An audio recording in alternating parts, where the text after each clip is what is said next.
몇 가지 질문하겠습니다. 제가 하는 질문을 여러분들이 다 맞추시면 천재예요. 성경에서 가장 부자는 누구였어요? 부자 왕은 누구였어요? 솔로몬. 어우, 맞히셨어요. 그러면 세상에서 가장 가난한 왕은 누구일까요? 최저임금입니다.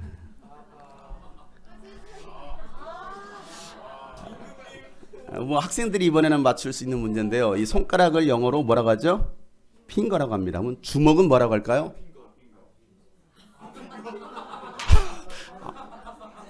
땡. 오므린거. 제가 어제 그 군포 수도가를 다녀왔습니다. 군포 수도가장의 이름 모르는데 여러분 일본 수도국장의 이름 뭘까요? 에? 오, 어떻게 알았어요? 역시 무라카와 쓰지마. 스님이 차에서 내리면 이걸 뭐라고 말할까요? 어우, 잘하시네요. 선제일 가능성이 높아요. 굉장히 중도하차입니다. 아유.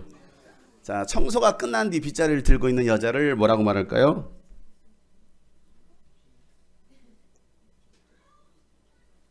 모르시는군요. 쓸데없는 여자.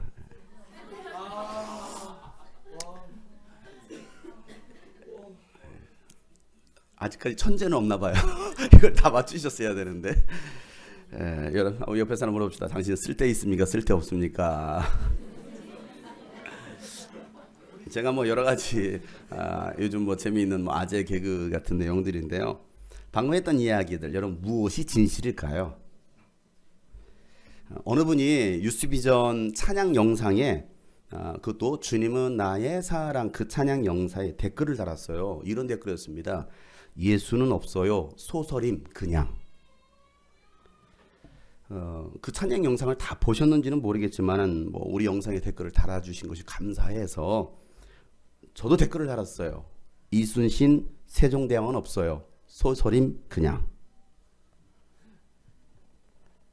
그랬더니 어제 새벽에 또 댓글에 달렸더라고요. 제 댓글에. 이 두 대화가 너무 어이가 없잖아요. 팩트 체크 뭐 여러분 많이 들었을 겁니다. 팩트 체크라는 말. 팩트 체크를 하지 않은 가짜 뉴스나 자기 생각이 옳다라고 믿는 사람들인 거예요. 요즘 이런 사람들 굉장히 많거든요. 기독교라면 무조건 싫어하는 사람. 사실관계를 떠나서 그냥 싫은 거예요. 그냥 싫어. 기독교라면 그냥 싫어요. 왜 그럴까요? 믿지 않는 사람들도요. 기독교는 절대적 선, 절대적 의를 가지고 있다라고 생각해요. 믿지 않는 사람들도. 그런데 이 기독교계나 기독교인들의 불이나 불법이 드러나서 그들의 생각했던 어떤 그 믿음이 깨진 것 때문에 실망하고 배척하는 거예요. 여러분 다른 종교들도 굉장히 어떤 불의와 불법이 많아요. 그럼에도 불구하고 기독교에 거는 기대가 상당히 크다라는 거죠. 기독교만큼은 그러면 안 된다라는 그런 절대적 선, 절대적 의의를 가지고 있어요. 이걸 영적으로 봤을 때는요, 기독교가 세상의 진리가 되는 것을 누가 싫어할까요? 세이튼, 사탄이 싫어합니다. 마귀가 싫어요. 기독교가 세상의 진리가 되는 한 이 사탄의 나라는요 설 자리가 없어요. 무너지기 때문에 사탄은 모든 방법을 다 동원해서 기독교를 말살하라고 하고 있습니다. 종교적으로 이용해서요 기독교를 말살하고요. 또 정치적으로, 문화적으로, 또 경제로, 때로는 폭력으로, 권력으로 기독교를 탄압하고 성경을 없애려고 합니다. 그러기를 2000년 동안 해왔습니다. 지금도 여전히 합니다. 에베소서 6장 12절부터 13절 말씀이 보면 이런 말씀이 있죠. 우리의 싸움이 인간을 적대자로 하는 상대하는 인간과의 싸움이 아니라 통치자들 또 권세자들과 이 어두운 세계의 지배자들 하늘에 속한 악한 영들을 상대로 하는 것이다. 그러므로 하나님께서 주시는 무기로 완전히 뭐하라는 거예요? 무장하십시오. 그래야만 여러분들이 그 악한 날에 이 적대자들을 대항할 수 있고 모든 일이 끝난 뒤에 뭐 할 수 있어요? 설 수 있다. 그러니 전신갑주를 입고 무장하라 라고 말씀하고 있어요. 데살로니가 후서 2장 9절부터 보면요. 그 불법자의 나타남은 사탄의 작용에 따른 것인데, 그러니까 사탄이 그 불법자가 나타나도록 쓰고 있다는 것이죠. 그는 온갖 능력과 표징과 거짓 이적을 행하고 또 온갖 불의한 속임수로 멸망을 받을 자들을 속일 것입니다. 그것은 멸망을 받을 자들이 자기를 구원하여 줄 진리에 대한 사랑을 뭐하지 않고 받아들이지 않기 때문에, 그러면 하나님께서는 미혹해 하는 힘을 그들에게 보내셔서 그들로 하여금 거짓을 믿게 합니다. 그것은 진리를 믿지 않고 불의를 기뻐한 모든 사람들에게 심판을 내리시는 것입니다 라고 말하고 있어요. 마지막 때에 하나님께서 뭘? 미혹의 영을 역사하시겠다는 거예요. 미혹해 하겠다는 거예요. 누가요? 하나님이. 왜? 진리를 따르지 않기 때문에, 하나님께서 기뻐하시는 일을 행하지 않고 불의를 행하는 사람들을 위해서 하나님께서 때로는 미혹을 역사해 가지고 그 거짓에 미혹돼서 속아 넘어가게 하시겠다는 거예요. 누가요? 하나님이요. 여러분, 사탄이 사용하는 불법자가 나타나면요, 그럴듯한 능력 또 표징과 거짓 이적들을 보여줍니다. 사람들은 어떻게 할까요? 와, 이적이 일어났어, 기적이 일어났어. 그러니까 이 사람이 구세주인가 봐, 이 사람이 우리를 구원할 수 있는 구원자인가 봐 하고 사람들은 그를 믿고 따를 거라는 것입니다. 그리고 결국 심판을 받게 하시는 것이 하나님께서 하시는 계획이라는 거예요. 여러분, 우리가 하나님의 말씀 안에, 성령 안에 바로 서 있지 않으면요, 속을 수밖에 없어요. 그래서 바울은요, 디모데전서 4장 1절에 이렇게 말씀합니다. 성령께서 밝히 말씀하시기를, 다 같이 시작. 마지막 때 어떤 사람들은 어디에서 떠나요? 믿음에서 떠나, 그 다음에 속이는 영과 악마의, 귀신의 교훈, 가르침을 따를 것이다라는 말을 했습니다. 마귀의 가르침, 귀신의 가르침을 사람들이 따를 거라는 거. 언제? 마지막 때가 되면 5절은 또 이렇게 말합니다. 모든 것은 하나님의 말씀과 기도로 거룩해진다. 우리가 무엇으로 거룩해질 수 있느냐? 하나님의 말씀과 기도 외에는 우리가 거룩해질 수 있는 방법이 없어요, 여러분. 우리가 뭐 돌을 닦는다고 되는 게 아니고요. 하나님의 말씀이 없고 기도하지 않으면 절대 거룩해질 수 없다라고 말하고, 12절 말씀 다 같이 시작. 아무도 그대가 젊다고 해서 그들을 업신여기지 못하게 하십시오. 도리어 그대는 말과 행실과 사랑과 믿음과 순결에 있어서 믿는 이들의 본이 되십시오. 당신이 어리다라고 해서 사람들이 업신여기지 못하게 하라는 거예요. 우리 청소년들, 청년들, 내가 어리니까, 아유 뭐 어리니까 나이 이제 뭐 사춘기고 뭐 이제 청년들이 원래 반항도 하고 방황도 하는 거 아닙니까? 여러분 착각하지 마세요. 이게 마귀의 속임수입니다. 여러분 청년의 때, 청소년의 때, 여러분의 젊음의 때 더 하나님께 헌신하고 하나님을 사랑하시길 바랍니다. 여러분 그 시기에 젊음의 때 하나님을 사랑하지 못하는데, 순종하지 못하는데, 여러분 결혼해 보세요. 나이 들어 보세요. 더 어렵습니다. 여러분 훈련이 되지 않았는데. 그러니까 뭐라고 말하고 있습니까? 여러분들을 업신여기지 못하도록, 여러분 젊음의 때를 업신여기지 못하도록, 나이가 어리다라고 무시하지 못하도록, 도리어 그들은 말과 행실과 사랑과 믿음과 순결에 있어서 모든 믿는 자들의 본이 되라는 거예요. 우리 청년들이 정말 모든 믿는 자들의 본이 될 수 있기를 축복합니다. 그 정도의 신앙, 그 정도의 믿음을 가져야 되지 않겠느냐고요.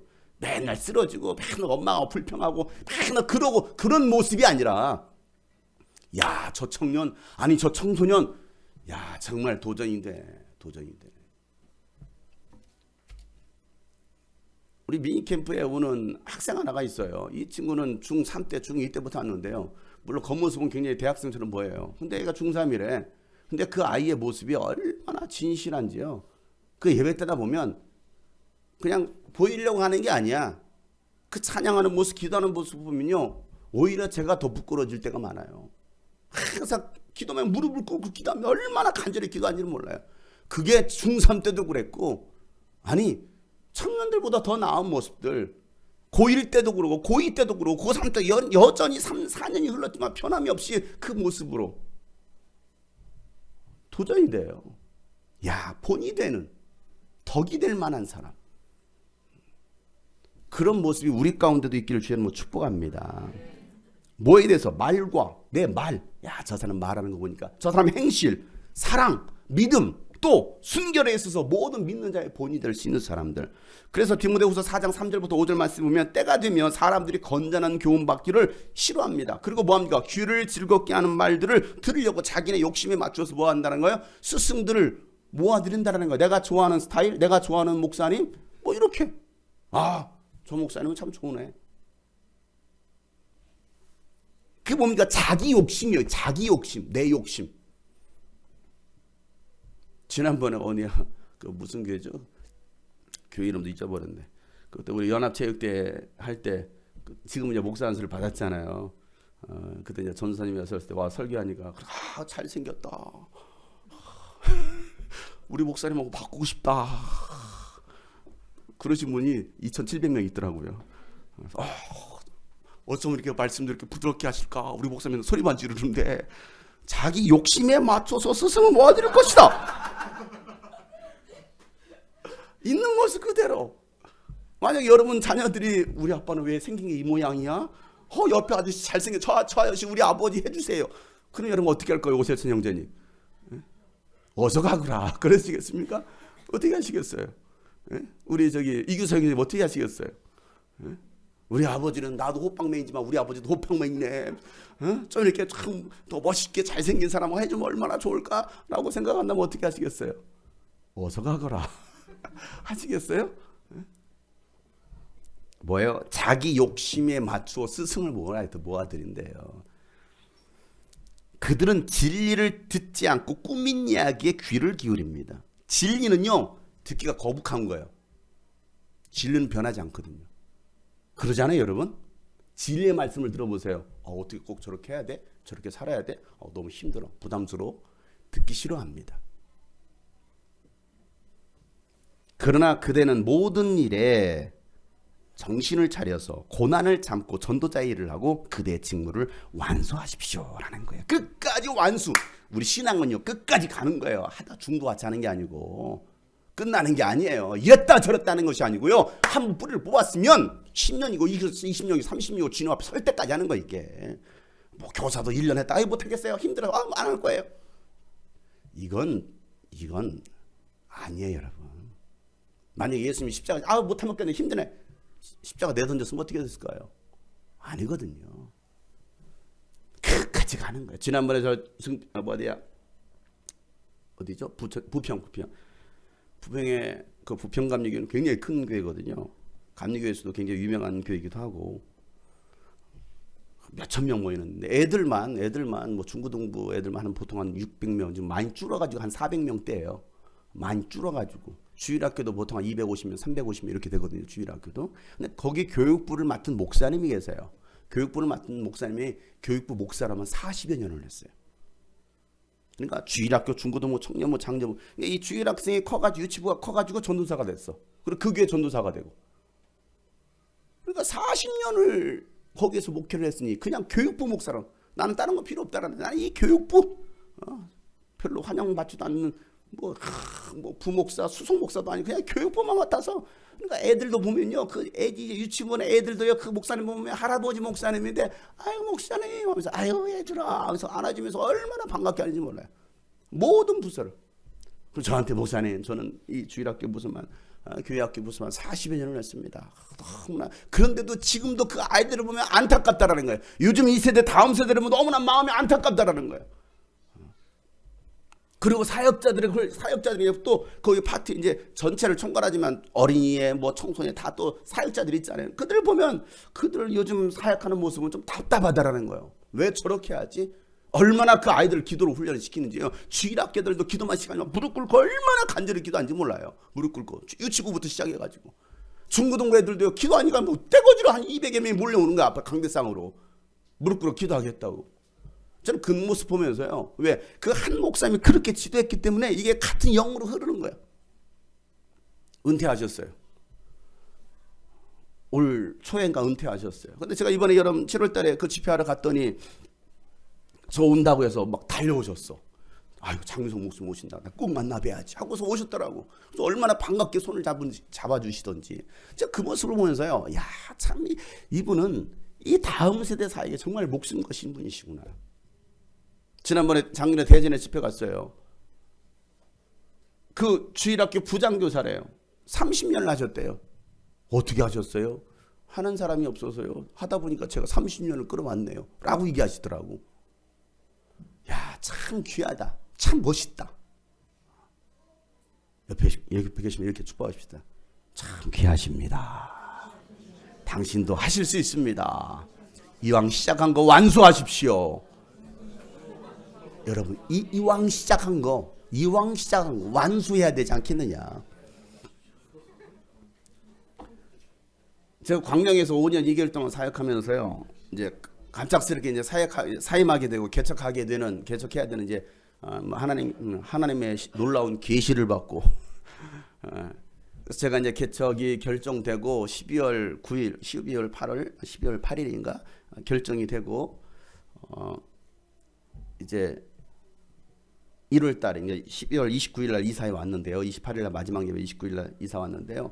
마지막 가기 전까지 나에게 주어진 사역이니까 난 정말 최선을 다하겠다 해서 그때 했던 게 뭐였냐면, 그때도 유스비전 캠프가 진행되고 있었으니까 원래 겨울 캠프를 다 예약을 잡아놨다가 취소를 했어.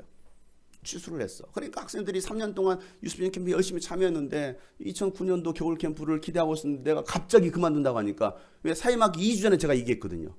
사임하기 2주 전에 학생들한테 여러분 2주 후에 나 이제 사임합니다. 그러니까 아이들은 깜짝 놀라죠. 그런데 그 아이들에게 내가 해줄 수 있는 게 뭘까 해서 시작한 게 미니 캠프라는 거였어요.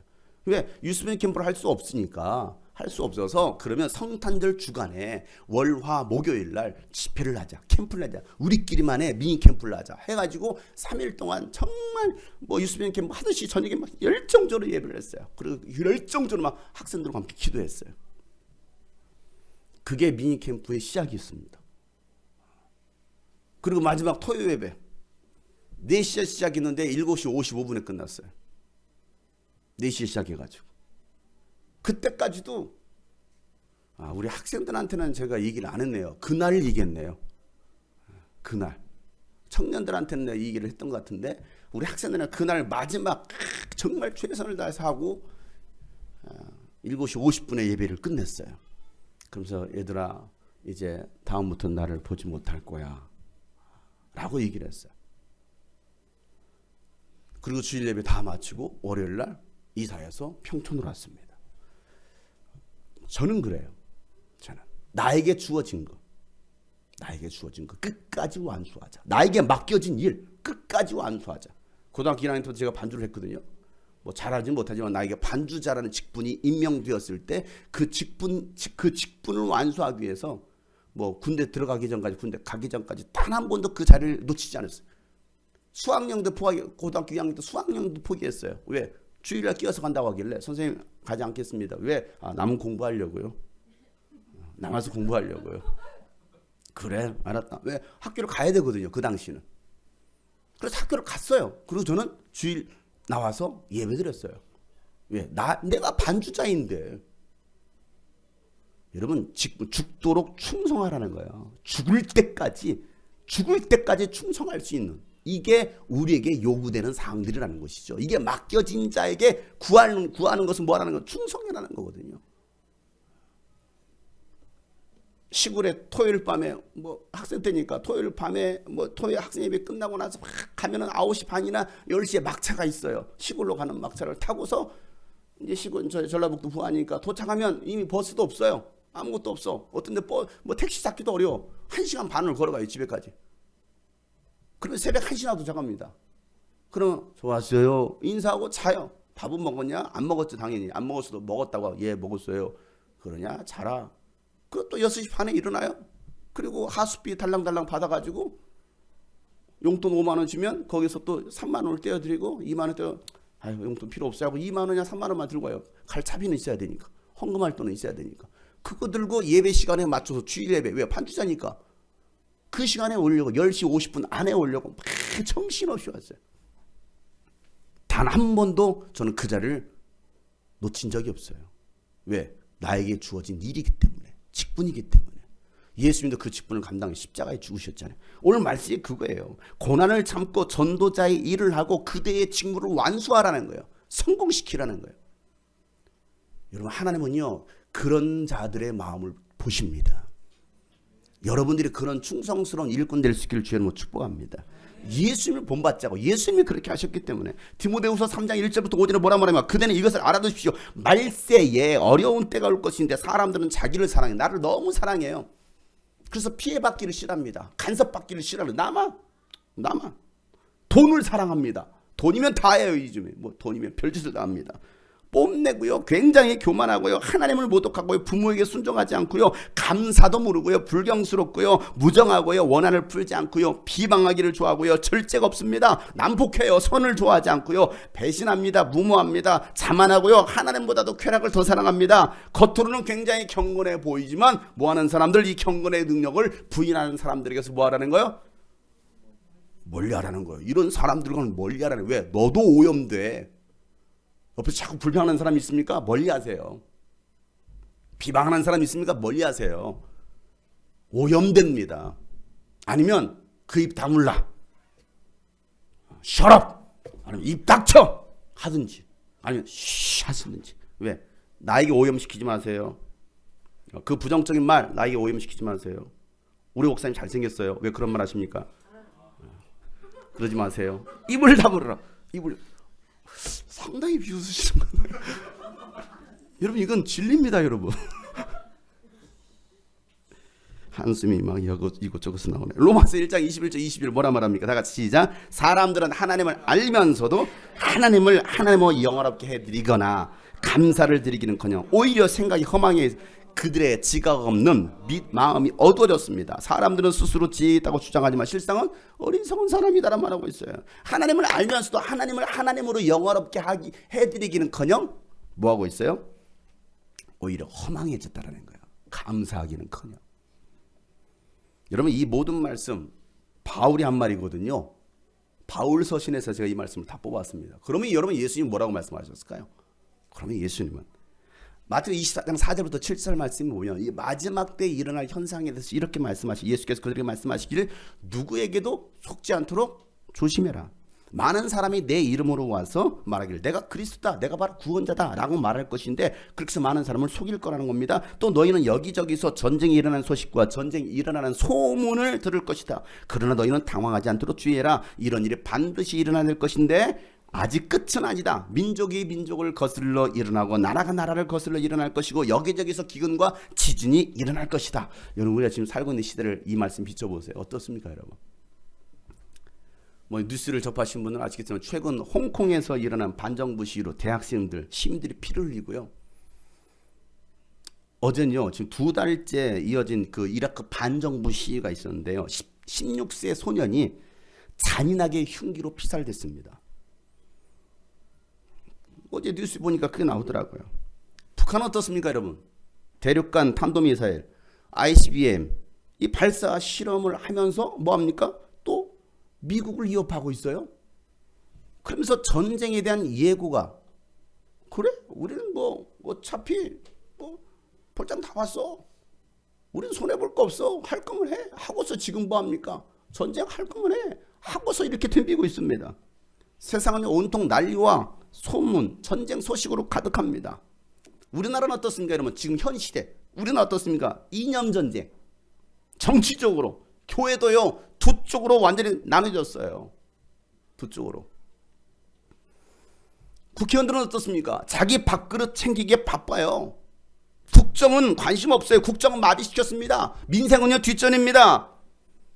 그냥 자기 기득권 챙기려고, 그 자리 놓치지 않으려고 그걸로 싸우고 있는 거예요. 난리와 난리, 소문과 소문이 난무한 이 시대, 평화는 찾아보기 참 어려워요. 그렇다 보니까 믿는 사람들도 세상에 홀려서요 정신이 쏙 빠져버렸습니다. 영혼도 빼앗겨 버렸어요. 이 세상 속에서 그렇게 그냥 세상 흘러 살아가는 것이죠. 10절부터 뭐라 말하면 또 많은 사람이 걸려서 넘어질 것이요 서로 넘겨주고 서로 미워할 것이다. 또 거짓 예언자들이 많이 일어나서 많은 사람을 홀릴 것이다. 그리고 불법이 성하고 많은 사람의 사랑이 식을 것인데 그러나 끝까지 견디는 사람은 구원을 얻을 것이다. 이 하늘나라의 복음이 온 세상에 전파되리니 모든 민족이 증언될 것이다. 그때야 끝이 올 것이다. 세상 끝, 세상 종말이 온다. 여러분, 우리가 할 일은 뭡니까? 걸려 넘어지지 않는 것입니다. 옆에 사람에게 걸려 넘어지지 맙시다. 여러분, 그리고 할 일이 뭡니까? 끝까지 하나님 나라 복음을 온 세상에 전파하는 것입니다. 예수 증인의 삶을 사는 것입니다. 이런 사람들이 예수님 믿는 사람들입니다. 노아의 때와 같이 먹고 마시고 시집가고 장가가고 일상생활에 매여 살다가는요 멸망당한 멸망당한다는 거예요. 그런 어리석은 사람이 되지 말고 주어진 삶 속에서 예배자로, 전도자의 삶으로, 선교사의 삶으로, 크리스찬의 삶으로 살아가는 자들이 구원을 이루는 사람들이에요. 이 말씀 여러분 꼭 기억하세요. 여러분 크리스마스 시즌입니다. 그럼에도 불구하고 여러분 길거리에도 예수님 오심을 울리지 않고 있어요. 심지어 기독교 방송에서도 교회에서도조차도요 아기 예수를 말하고 있지만 산타가 주인공이 되어 있어요. 여러분 노래들을 잘 들어보세요. 산타가 주인공이에요. 여러분 이 깨끗한 물에 먹물 한 방울 떨어뜨렸어요. 깨끗한 물이에요, 더러운 물이에요? 한 방울인데요. 한 방울인데요. 더러운 물이에요. 한 방울, 정말 아무것도 아니야. 한 방울 떨어지면, 아니 먹물이라니까, 먹물을 좀 마실 수 있겠네요. 똥국물. 한 방울인데요. 먹물은 마실 수 있을지도 모르겠어요. 똥국물. 어떻습니까? 하준이가 싼 노란 똥국물 뻐가지고 똑 떨어뜨리는 거예요. 드실 수 있어요? 보약인데. 에이 그 한 방울 섞어 있다가 뭐 어떻다고. 여러분 기독교가 그렇게 변질되었습니다. 그럴듯한 모습으로 변질되었다라는 거예요. 그게 사탄이 하는 일입니다. 복음을 희석시키는 거예요. 그럴듯하게. 여러분 오직 예수 외에는 구원이 없습니다. 팩트 체크가 필요하다는 거예요. 팩트 체크. 아니 페이스 체크가 필요합니다. 페이스. 뭡니까? 믿음 체크. 믿음 체크. 여러분의 믿음은 안전합니까? 여러분의 믿음은 진리 위에 서 있습니까? 고린도후서 13장 5절에 바울이 이렇게 얘기합니다. 여러분은 자기가 믿음 안에 있는지를 스스로 시험해보고 스스로 뭐 하라는 거예요? 검증해봐라. 테스트해봐라. 여러분은 예수 그리스도께서 여러분 안에 계시다라는 것을 알지 못합니까? 모른다면 여러분은 어떤 사람이에요? 실격자. 실격자. 내가 믿음 안에 있는지 내 안에 예수님이 계시는지 스스로 시험해보고 검증해보라는 거예요. 검증이 필요해요. 이게 믿음 체크입니다. 믿음 체크. 합격인지 실격자인지 확인해보라는 거예요. 지난주 수능 성적표가 학생들에게 다 전달이 되었어요. 그리고 나서 우리 교회 학생들 가운데 합격 소식. 목사님 합격했어요. 그래 축하한다. 목사님 저는 대기번호 떴어요. 그래 축하한다. 뭐 대기하다 보면은 뭐 대기만성이라고 합격할 수도 있는 것이 뭐 그러잖아요. 실력만큼 뭐 합격자와 불합격자 뭐에 봐면 인터넷 들어가가지고 자기 수험표 번호를 눌러보면 돼요. 그러면 메시지 뜹니다. 합격하셨습니다. 축하합니다. 등록금을 마련하세요. 돈만 있으면 들어옵니다. 합격했다라는 거예요. 근데 딱 아쉽습니다. 다음 기회에 꽝 뜹니다. 합격이냐 실격자냐. 여러분 우리의 천국 성적표 모두 합격할 수 있기를 소망합니다. 자, 바울이 예루살렘에 도착했어요. 자, 예루살렘에 있던 믿음의 형제들이 반갑게 맞아줍니다. 이튿날 바울은 누구를 만나러 갑니까? 야고보를 찾아갑니다. 요한의 형제였던 야고보는요 먼저 순교했어요. 우리 지난 말씀에. 그리고 예수님의 제자이자 동생이었던 야고보가 이 예루살렘 교회 지도자로 섬기고 있었습니다. 자, 야고보의 집에 갔더니 예루살렘 교회 장로들이 다 모여 있었습니다. 그래서 바울은요 2차, 3차 선교여행이 있었던 일들을 자세하게 얘기합니다. 그 말을 들었던 장로들이 이렇게 말을 합니다. 오늘 본문의 20절 말씀 다 같이 시작. 그들은 이 말을 듣고서 하나님께 영광을 돌리고 바울에게 말하였다. 형제여 당신이 보는 대로 유대 사람 가운데는 믿는 사람이 수만 명이나 되는데 그들은 모두 율법의 열성적인 사람들입니다. 자, 바울의 말을 듣고서 뭐합니까? 하나님께 영광. 하나님께 영광. 그리고 하는 말이 형제여. 자, 여러분 바울을 뭐라고 부르고 있어요? 형제요. 여러분 사도라고 부르지 않았어요. 형제라고 불렀습니다. 바울의 사도권을 인정하지 않은 것일까요? 아니거든요. 그럼 왜 형제로 불렀습니까? 그리스도 안에 있는 사람들은 모두가 형제이기 때문에 형제요라고 부릅니다. 여러분 예수님께서 복음을 전하고 계실 때요 사람들이 예수님께 와가지고 예수님 밖에 당신의 어머니와 동생들이 찾아왔습니다 라고 말하자 예수님께서 뭐라 말씀하십니까? 누가 나의 어머니고 나의 동생입니까? 라고 말씀하시면 중요한 말씀하셔요. 마가복음 3장 35절 말씀 다 같이 시작. 누구든지 하나님의 뜻을 행하는 사람이 곧 내 형제요 자매요 어머니다. 누가 하나님의 뜻을 행하는 사람이 나의 형제라는 거예요. 나의 자매라는 겁니다. 이런 바울 서신 13권을 보면요, 수신자를 향하여서 계속 이렇게 부릅니다. 나의 형제 자매 여러분, 나의 형제 자매 여러분. 새신자를 부를 때에 새 가족이 와서 새신자를 불렀습니다. 형제님 자매님이라고 부르는 게 아니라, 그래서 형제요 자매라고 부르는 것이 아니라 하나님의 뜻대로 사는 사람들에게 붙여지는 호칭이 뭐라고요? 형제 자매라고 불려진다는 것이죠. 집사, 장로, 권사, 목사라고 부르지 않아도 주 안에서 형제 자매가 된 것만으로도 우리는 감사할 수 있어야 됩니다. 우리 옆에 사람 이렇게 축복합시다. 형제님 자매님 사랑하고 축복합니다. 왜 오세천 형제님 보고서 자매님이라고 해? 보면은 형제면 형제, 자매는 자매 보고. 다시 한번 형제면 사랑하고 축복합니다. 그래요. 형제님, 자매님이라고 부를 수 있는 거. 자, 장로들이 바울에게 하는 말이 뭐라고 합니까? 형제요, 당신 보는 대로 이방 민족 가운데 유대 사람들이, 믿는 사람들이 수만 명이나 되는데 그들은 뭐에? 율법에 굉장히 열성적인 사람들입니다. 예수를 믿었음에도 불구하고, 예수 안에 들어왔음에도 불구하고 뭐예요? 율법에 굉장히 열성적인 사람들이에요. 율법에 대해서.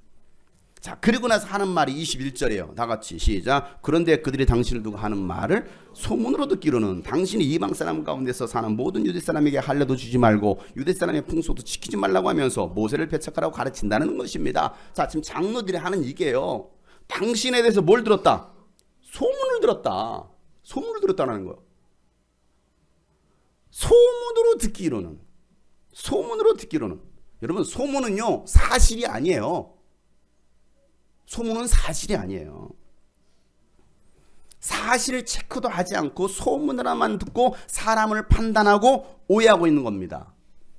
오해는요 살인행위입니다. 죽이는 거예요. 오해는.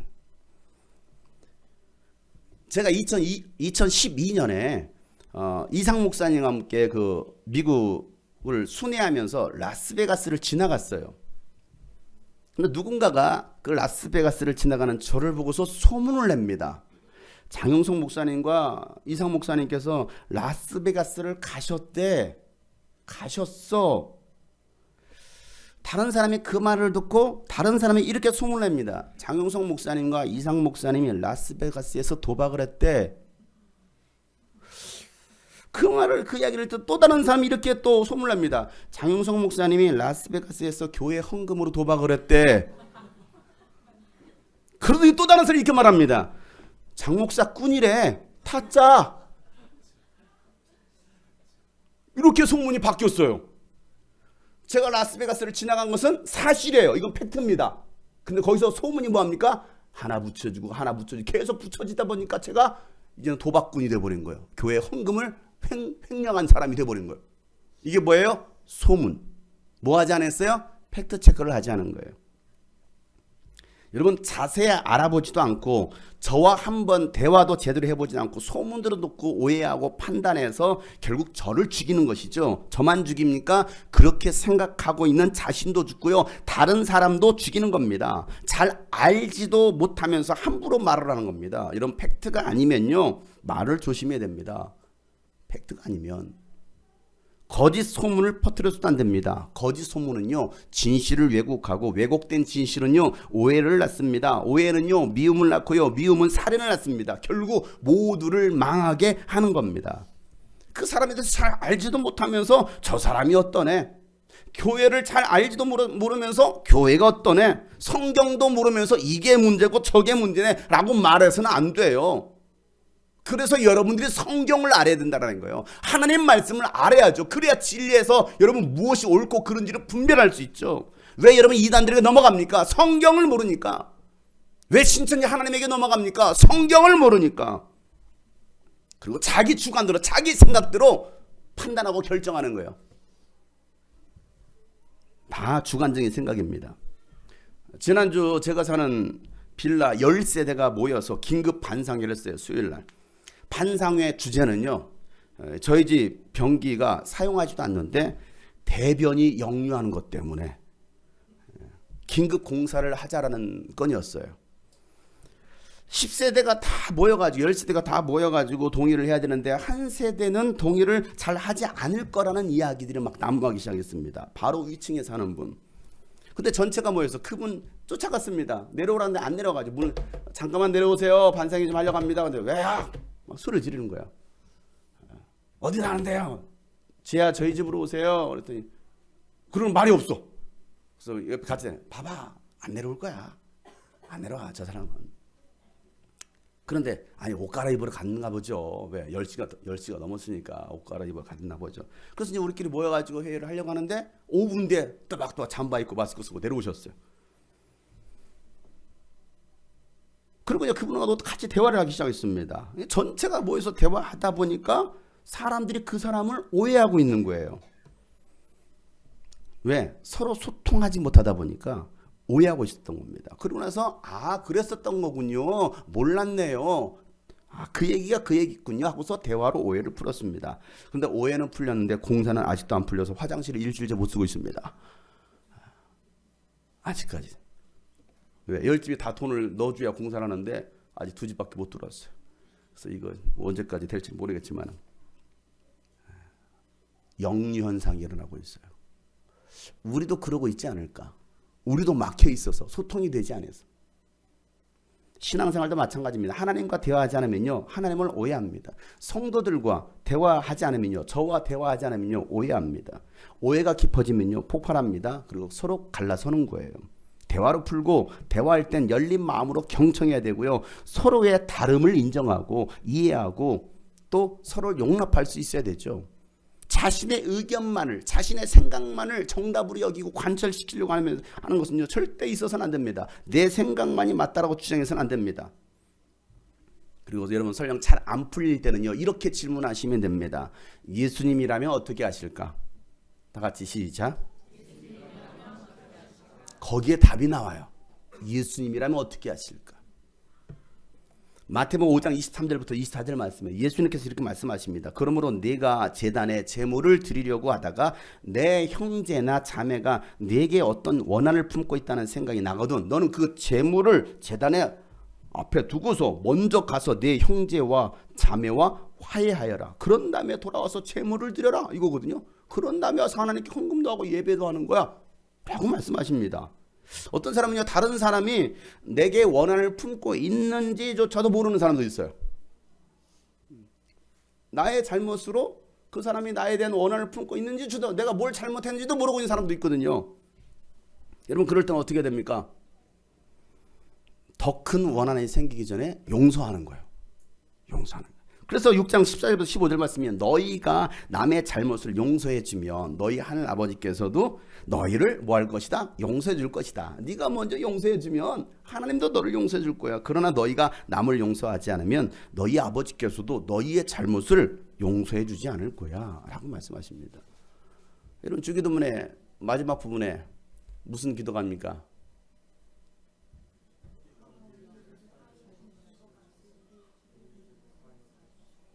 잘하셔요. 우리가 우리의 죄를 사해 준 것 같이 우리의 죄도, 그러니까 뭡니까?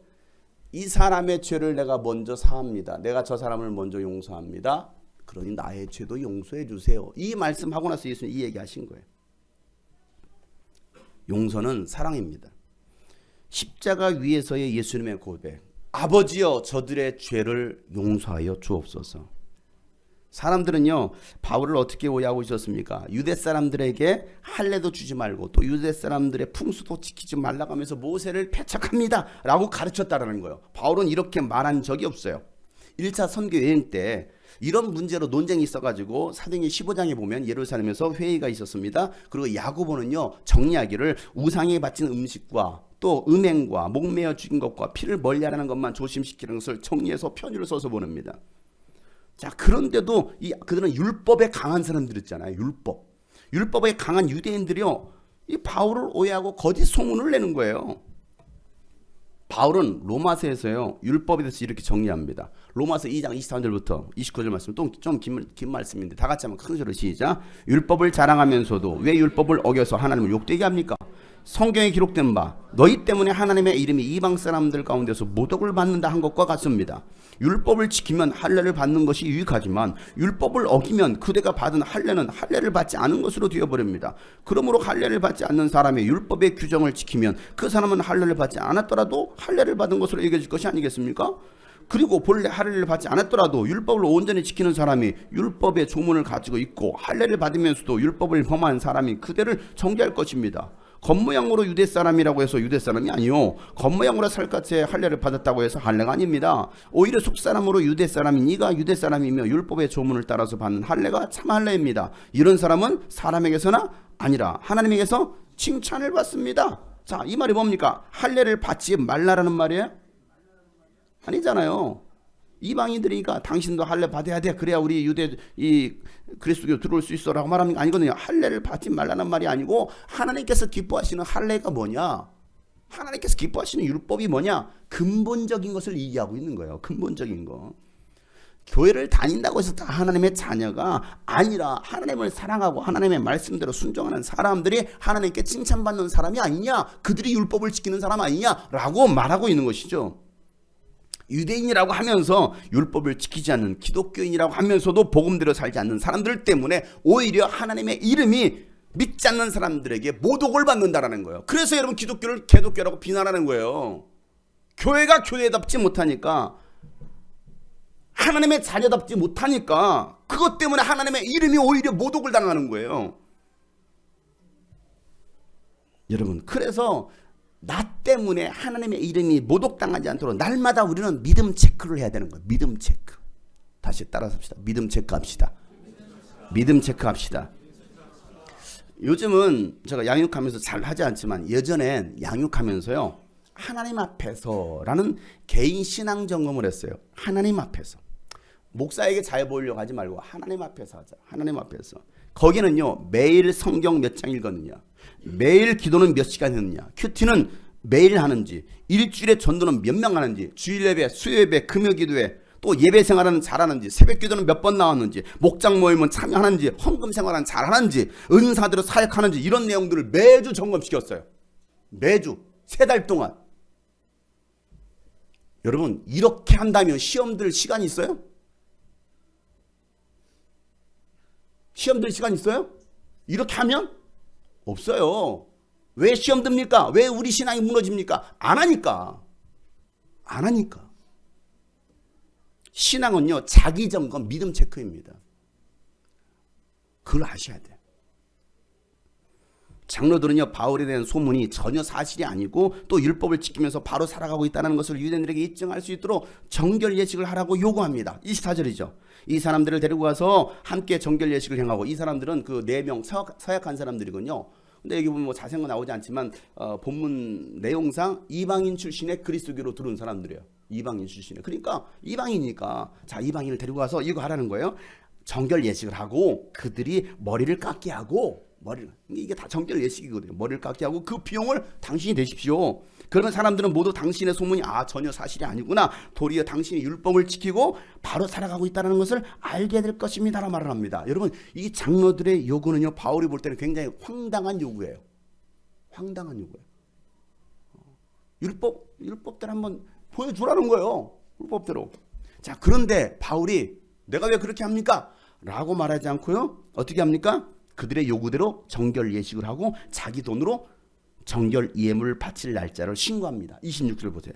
다 같이 시작. 그래서 바울은 그 다음날 그 4사람을 데리고 와서 함께 정결 예식을 한 뒤에 성전으로 들어갔다. 그리고 정결 기한이 차는 날까지 그 각 사람을 위해서 예물을 바친 날짜를 신고했다. 여러분, 바울이 왜 이렇게 했을까요? 바울은 율법 폐기론자가 아니거든요. 율법은 필요 없다라고 주장한 사람이 아니에요. 바울도 율법을 지켰습니다. 유대교의 전통을 지켰습니다. 자, 율법을 통해서 구원받는 게 아니잖아요. 근데 오늘 바울이 왜 이렇게 했을까요? 이렇게 한 이유가 뭐예요? 굳이 이렇게까지 할 필요가 없었을 텐데 이렇게 했던 이유. 한 영혼이라도 더 구원하고자 하는 구령의 영혼 구령의 열정이 바울에게 있었던 거예요. 한 유대인의 한 사람이라도 더 구원하려면. 이 이야기를 고린도전서 9장에 보면요, 자세히 설명합니다.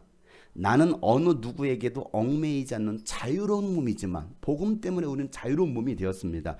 그런데 많은 사람을 얻으려고 스스로 모든 사람이 종이 되었다는 거예요. 스스로 종이 되었어요. 유대 사람들에게는 유대 사람을 얻으려고 유대 사람 같이 되었고, 율법 아래에 있는 사람들에게는 내가 율법 아래에 있지 않지만 율법 아래에 있는 사람을 얻으려고 율법 아래에 있는 사람 같이 되었어요.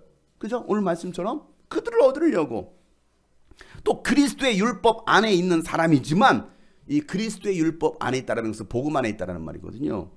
그렇지만 율법 없이 사는 사람들을 얻으려고 율법 없이 사는 사람같이 되어서 또 믿음이 약한 사람에게는 약한 사람을 얻으려고 약한 사람이 됩니다. 나도 그냥 옆에 침 흘리고 있으면 나도 같이 침 흘리는 거야. 왜? 그 사람을 얻으려고. 나는 모든 종류의 사람에게 모든 것이 다 되었습니다. 그것은 내가 어떻게 해서든지 그들 가운데서 몇 사람이라도 구원하라는 것입니다. 나는 복음을 위하여 이 모든 일을 하고 있습니다. 그것은 내가 복음의 복에 동참하기 위해서, 복음의 복에 동참하려고. 제가 어린이들과 함께 말씀을 하고 집회할 때는 어린이처럼 합니다.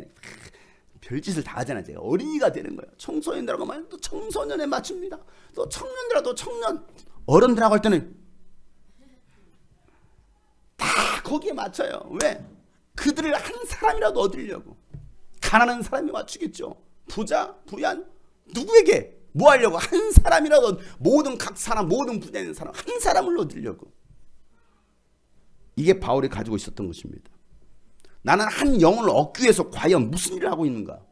나는 한 영혼을 전도하기 위해서 과연 어떤 일을 하고 있는가? 아무것도 안 하고 있다고 한다면 그 사람은 직무유기입니다. 예수님은 잃어버린 양, 한 영혼을 얻기 위해서 이 땅에 인간의 모습을 오셨습니다. 가장 높으신 분이 가장 낮고 초라하고 냄새나는 그 구유에 누이셨습니다. 죄인인 우리를 구하시려고 2000년 전 베들레헴 구유에 오셨어요. 그리고 뭐합니까? 십자가 지셨습니다. 죽으셨어요. 3일 만에 부활하셨습니다. 사람들은 이 역사적인 사실을 소설로 생각하는 거예요.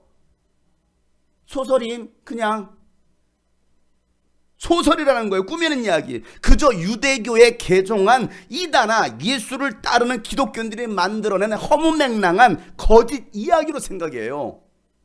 유대인들을 인터뷰해 봤더니 심지어 성경에는 이런 말씀도 기록되어 있습니다. 마태복음 28장 12절에 보면요, 예수님 부활하신 다음에 기록된 말씀이거든요. 대제사장들은 장로들과 함께 모여 의논한 끝에 병사들에게 은돈을 많이 집어주고 말하였다. 다 같이 시작. 예수의 제자들이 밤중에 와서 우리가 잠든 사이에 시체를 훔쳐갔다 하고 말하여라. 이 소문이 총독의 귀에 들어가게 되더라도 우리가 잘 말해서 너에게 아무 해가 미치지 않게 해주겠다. 그들은 돈을 받고서 시키는 대로 하였다. 그리고 여러분, 병사들에게 돈을 주고 예수님이 부활하지 않았다라고 거짓 소문을 퍼뜨리는 거거든요. 놀라운 것은요, 이 가짜 뉴스를 2000년이 지난 지금도 이스라엘 유대인들 중에는요 믿는 사람이 있어요. 부활하지 않았어. 소문과 진실 사이, 진실을 밝히는 길은 여러분이 예수님의 증인이 되는 겁니다. 이게 우리가 할 일이라는 거예요. 언젠가 한 영화를 봤습니다. 저는 보통 극장 가면은 바로 한 5분 안에 졸도하거든요. 숙면을 취하고 오거든요. 근데 그 영화는요, 졸지 않고 끝까지 봤어요. 끝까지 봤습니다. 한 살인 사건의 유일한 목격자인 자폐를 가진 아이가 증인으로 법정에 서는 이야기예요. 지우 꿈이 변호사였어? 네, 왜 변호사가 되고 싶어? 사람을 도와주는 좋은 일을 하는 사람이니까. 당신은 좋은 사람입니까? 엄마, 나는 증인이 되고 싶어. 아니야. 지우 힘들어서 안 돼. 엄마, 나는 증인이 되고 싶어. 증인해봤잖아. 얼마나 힘들었는지 기억하지? 응, 그래도 증인이 되고 싶어. 지우는 할 만큼 했어. 그니까 그 일은 잊어버리자. 엄마, 나는 말도 잘하고 글도 잘 읽지? 그럼. 그럼. 그렇지만 나는 아마 변호사는 되지 못할 거야. 자폐가 있으니까. 하지만 증인은 될 수 있지 않을까? 나는 증인이 되고 싶어. 증인이 되어서 사람들에게 진실이 뭔지 알려주고 싶어. 넌 이제 네가 할 일을 다 했어. 넌 누구보다도 훌륭한 증인이 되셨어. 고마워 지우야.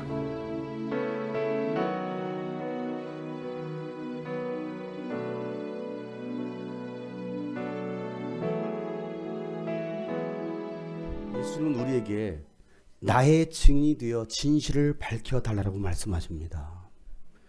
우리가 그렇게 했을 때 주님께서 우리를 안아주시면서 고맙다 지우야, 고맙다 용성아 라고 말씀하실 거예요. 2000년 전 이 땅에 오신 예수님은요, 십자가에 죽으셨어요. 그리고 부활하셨습니다. 하늘로 승천하셨습니다. 그리고 그 예수님은 이 땅에 믿는 자들을 데리러 다시 오실 것입니다. 이것이 팩트예요. 이게 팩트입니다. 역사적 사실입니다. 성탄절은요, 이 소식을 전하는 날입니다. 이 소식이 온 세상에 울려 퍼짐으로 소란한 세상이 주의 평강으로 고요해지기를 소망합니다. 이게 예수님께서 이 땅에 오신 이유인 거예요. 그 맑고 환한 밤 중에 무천사 내려와 그 손에 비파 들고서 나 찬송하기를 평강의 왕이 오시니 평강의 왕이 오시니 나 평안하여라. 그 소란하던 세상이 그 소란하던 세상이 나 고요하도다.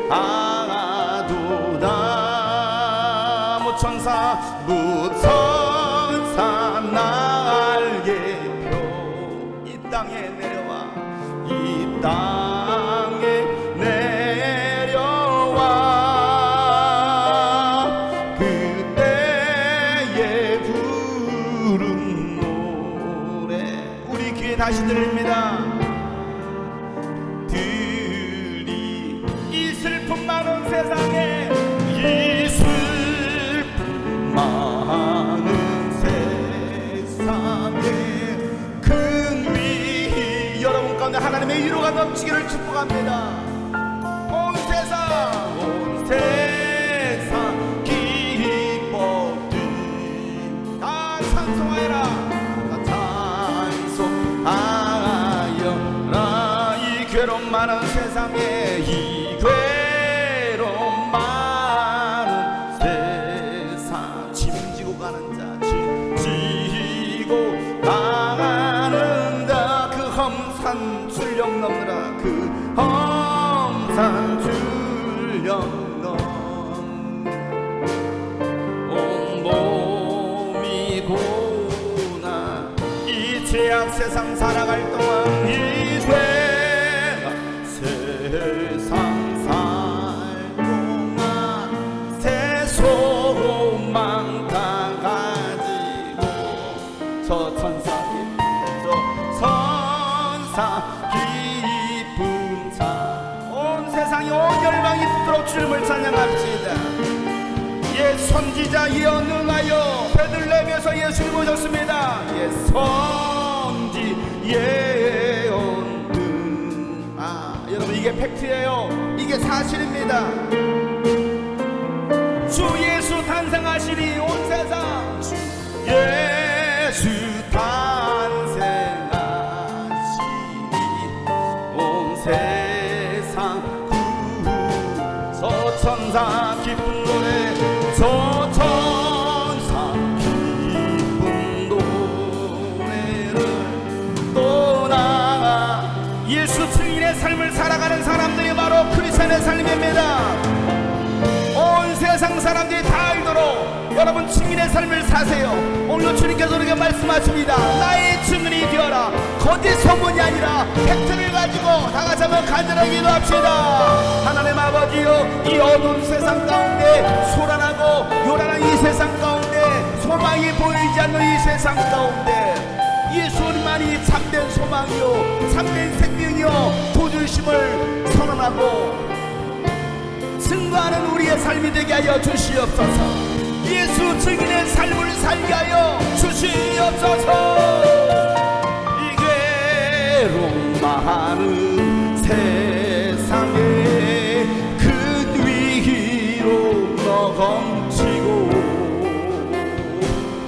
온 세상 기뻐 뛰놀며 찬송하 평강의 왕이 오십니다. 평강의 왕이 오시니 다 평안하여라. 그 소란하던 세상이 다 고요하. 우리 다같이 평강의 왕이 오셨어요. 평강의 왕이 오시니 다 평안하여라. 그 소란하던 세상이 다 고요하. 이 슬픔 많은 세상에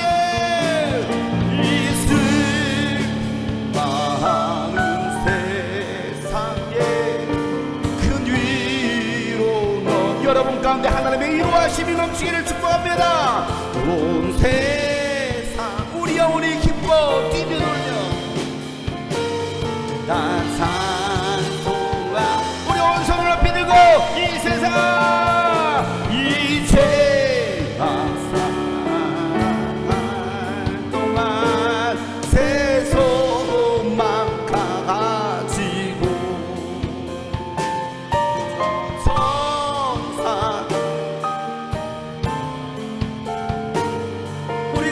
주님의 그 평강이 임하도록 그런 간절한 마음가요 두 손 높이 들고 저 천사 기쁜 노래를 또다시. 예수님은 이 땅에 오셨어요. 하늘에는 영광이요 땅에 계시는 기뻐하심 입은 자들에게 평강이다.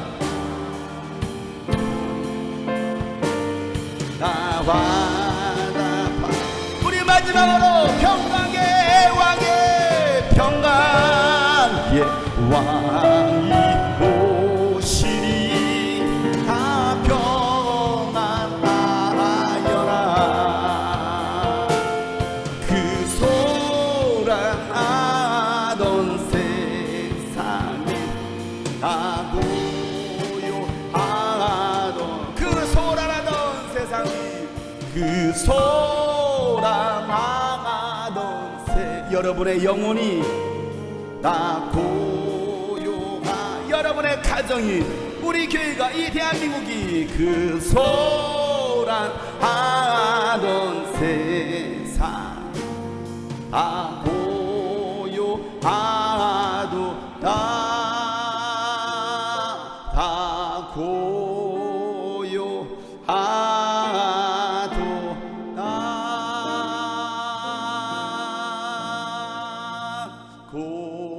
고요한 밤 거룩한 밤 어둠에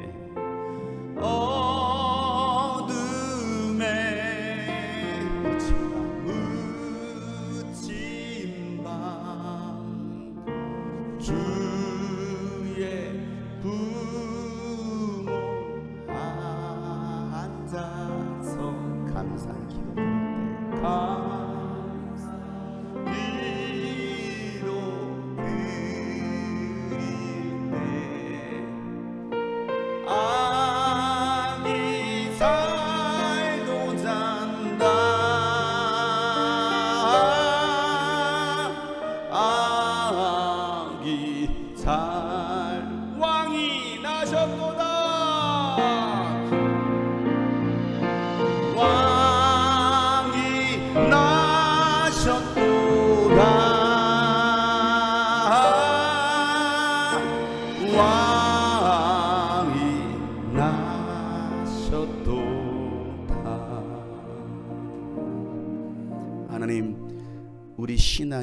믿음 체크하게 하여 주옵소서.